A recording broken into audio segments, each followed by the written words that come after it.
Olá você, seja muito bem-vindo a mais um comentário da lição quarta-feira, meu povo, é dia do momento hipertexto. Mas, antes disso, meu nome é Ismael e eu sou seu anfitrião da lição dos jovens, então pega a sua lição, pega a sua bíblia e me acompanhe neste comentário porque essa lição tá muito top, ó. Como eu tava dizendo pra vocês, quarta-feira é dia do momento hipertexto, ou seja, hoje é aquele dia que nós temos textos que relacionam com o contexto ou com o tema principal da semana e também temos a nossa rede semântica. Ismael, o que é rede semântica? Não entendi muito bem esse conceito, tô chegando agora, ou ainda não entendi muito bem, então calma meu jovem, calma minha jovem, que eu já vou te explicar. Rede semântica nada mais é do que um joguete de palavras, uma associação de palavras, onde nós temos uma palavra-chave e partindo desta palavra-chave nós fazemos algumas associações com outras palavras que vêm à nossa cabeça quando nós olhamos para essa palavra-chave. Por exemplo, a palavra-chave dessa semana é a palavra julgamento. E aí, qual é a sua rede semântica? Quais são as palavras que você associa quando você olha para a palavra julgamento? Então, faz o seguinte, posta lá no seu Instagram e me marque, @Ismael_Nunes, que está aparecendo aqui embaixo. E também coloca aqui nos comentários do YouTube, porque além de você fazer uma grande classe jovem, tanto no Instagram quanto aqui no YouTube, nós vamos estar proclamando a mensagem de Deus para toda a nação, língua, tribo e povo. Maravilha?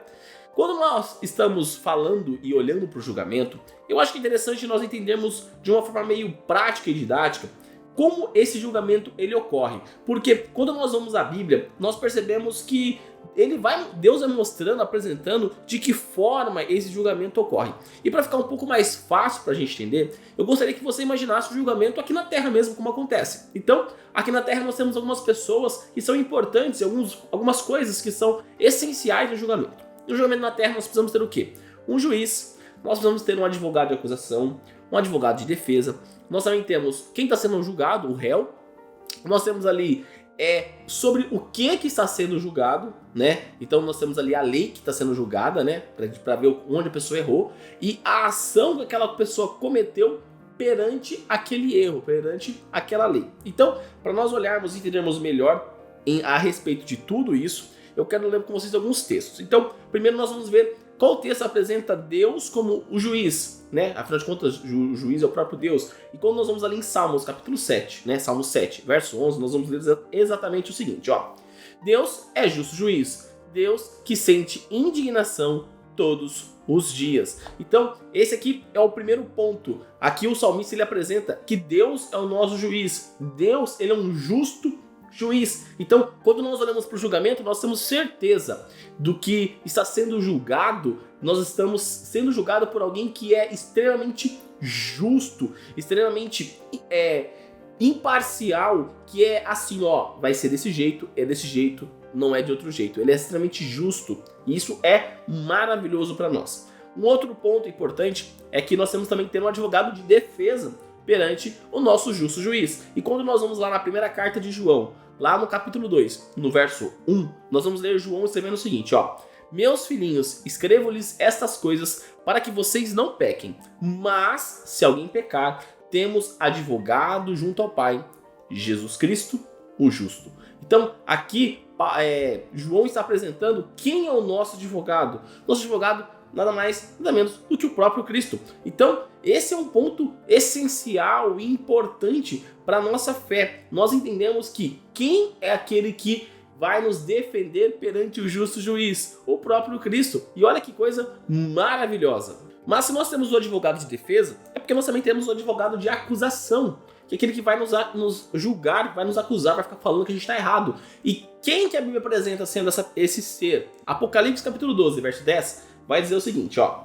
Então ouvi uma forte voz do céu proclamando, agora veio a salvação, o poder, o reino do nosso Deus e a autoridade do seu Cristo, pois foi expulso o acusador de nossos irmãos, o mesmo que os acusa de dia e de noite diante do nosso Deus. E nós percebemos que esse acusador é nada mais, nada menos do que o próprio inimigo, o próprio Satanás. Afinal de contas, Satanás significa aquele que está contra, né? Ele está acusando, ele é aquele que está desafiando, é o inimigo de Deus. Então, se Jesus é o advogado de defesa, automaticamente Satanás é o advogado de acusação. Maravilha? Então, olhando para esse aspecto, nós já vimos que Deus é o nosso juiz, que Jesus é o nosso advogado de defesa e que Satanás é aquele que nos acusa, é aquele que aponta o dedo para nós e fala que nós estamos errados. E quando nós continuamos olhando isso, nós precisamos ver também agora de que forma nós seremos julgados, de que forma vai acontecer esse julgamento. Quando nós vamos lá em Apocalipse capítulo 20 e nós lemos o verso 12, nós vamos ler o seguinte, ó. Vi também os mortos, os grandes e os pequenos, que estavam em pé diante do trono. Então foram abertos livros. Ainda outro livro, o livro da vida, foi aberto. E os mortos foram julgados segundo as suas obras, conforme o que estava escrito nos livros. Então, Apocalipse capítulo 20, ele vai apresentar uma ideia do seguinte: nós somos julgados através das nossas ações. Então, aquilo que nós fazemos é anotado no livro. Eu gosto de chamar, nós temos do nosso lado o anjinho X9, o anjinho cagueta. Então tudo que nós fazemos, seja de bom, seja de ruim, o anjo ele anota para fazer referência neste livro. Então este livro vai estar com todas as nossas ações. E aqui o interessante é que nós somos julgados através das nossas ações para ver o seguinte: não que nós não cometemos nenhum pecado, mas se os pecados que nós cometemos, nós confiamos no nosso advogado para nos defender. Ou seja, quando eu erro e peço perdão, o meu pecado ele está apagado. Mas é interessante que quando nós vamos lá em Tiago, lá no capítulo 2, nós lemos o verso 11, o verso 12, nós vamos ver baseado no que nós estamos sendo julgados as nossas ações. E aqui Tiago escreve o seguinte, ó: porque aquele que disse não cometa adultério também ordenou não mate. Ora, se você não comete adultério, porém mata, acaba sendo transgressor da lei. Assim, falem e vivam como pessoas que serão julgadas pela lei da liberdade. Ou seja, aqui neste capítulo, Tiago está falando o seguinte, ó: você e eu seremos julgados pelos 10 mandamentos, pela lei de Deus. É a lei de Deus, a lei da liberdade que vai apresentar se nós estamos certos ou se nós estamos errados. Afinal de contas, a lei de Deus é um caráter de Deus. Então, é baseado nesta lei que eu e você seremos julgados. E aí você pode pensar o seguinte: ah, mas será que todo mundo vai ser julgado? Quem que é o réu desse julgamento? Quando nós vamos lá na carta de Paulo, na segunda carta de Paulo aos Coríntios, no capítulo 5, no verso 10, nós vamos ler o seguinte, ó: porque é necessário que todos nós compareçamos diante do tribunal de Cristo, para que cada um receba segundo o bem ou mal que tiver feito por meio do corpo. Então, aqui Paulo reforça mais uma vez que nós seremos julgados pelas nossas obras, pelas nossas ações, mas é interessante que ele fala que todos irão passar pelo julgamento. E aí é importante nós olharmos que eu falei para vocês semana passada a respeito das fases do juízo. Então eu tô deixando um card aqui em cima, se por acaso você perdeu este comentário, maravilha? Então, quando nós olhamos para as fases do juízo, nós vamos ver que na fase do juízo investigativo, os salvos são julgados, e na fase do juízo executivo, os ímpios são julgados. Mas todos serão julgados, todos passarão por esse julgamento. Eu tentei explicar de uma forma muito simples para você conseguir compreender melhor essa situação do juízo, como é feito esse julgamento. Lógico que demandaria um pouco mais de tempo, nós precisaríamos aprofundar em um aspecto ou outro para entendermos melhor, mas eu acho que de conceito geral, de uma forma básica, você agora está entendendo muito melhor o que é o julgamento de Deus, de que forma isso acontece, baseado única e exclusivamente na palavra dele. Bom, maravilha? Então, espero que você compreenda bastante, que você se aprofunde nos estudos, olhe ali o livro do Espírito de Profecia, abra a Bíblia, converse ali com o seu pastor, com o seu líder, para que ele possa te ajudar a entender um pouco mais a respeito deste julgamento. E se por acaso você não entendeu algum aspecto, coloca aqui nos comentários que depois eu ajudo você, eu gravo um vídeo para te ajudar a explicar um pouco mais a respeito do julgamento, se por acaso você ficou com alguma dúvida a respeito disso, maravilha? Então, neste momento, eu convido você a fechar os seus olhos e orar comigo.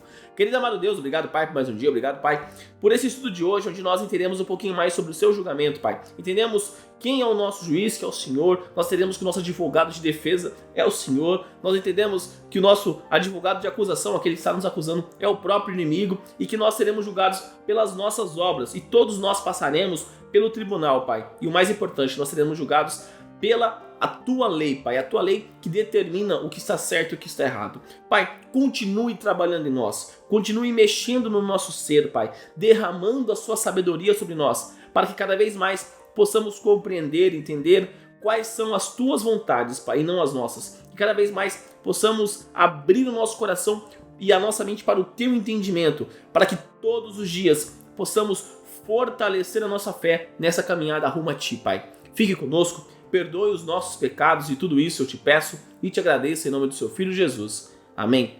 Galerinha, não se esqueça de se inscrever aqui no canal para você dar aquela força e também para você não perder os conteúdos que são produzidos. Lembrando que os vídeos da lição são postados de domingo à sexta-feira e aos sábados, no horário do pôr do sol, eu trago meditação para o seu coração. Então se inscreve no canal e ativa o sininho para você sempre receber essas notificações, maravilha? Também deixa seu like nesse vídeo para mostrar que você gostou do conteúdo, para dar aquela força e também para o algoritmo do YouTube compreender que o canal é de qualidade, que o canal é de relevância e que ele pode recomendar para mais pessoas, assim como você pode recomendar clicando aqui embaixo no botão de compartilhar e colocando nas suas redes sociais, Facebook, Instagram, WhatsApp, Telegram, enfim, a forma que você achar melhor de levar a mensagem de Deus a mais pessoas. E também clica aqui, ó, nessa playlist da lição dos jovens e nessa outra playlist das meditações que eu faço aos sábados com vocês. Então é isso, galera. Um forte abraço a todos e até mais!